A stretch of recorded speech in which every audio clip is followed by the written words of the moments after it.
It was persecution that urged some Jews, especially those in Europe and Russia, to consider returning to their ancient homeland. In 1897, the first Zionist Congress was held in Basel, Switzerland.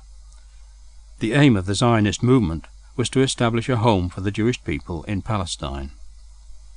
A few Jews had settled there in the late 19th century and started cultivating the land, which had largely become desert. In 1917, Britain published the Balfour Declaration, which favoured, quote, the establishment in Palestine of a national home for the Jewish people.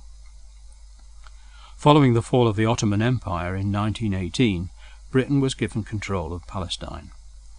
The 1920s saw a steady growth in the Jewish population, who started up their own institutions in anticipation of a Jewish state. But there was growing Arab resistance to Jewish immigration, and Britain set up quotas which were regularly ignored by Jews desperate to flee from persecution.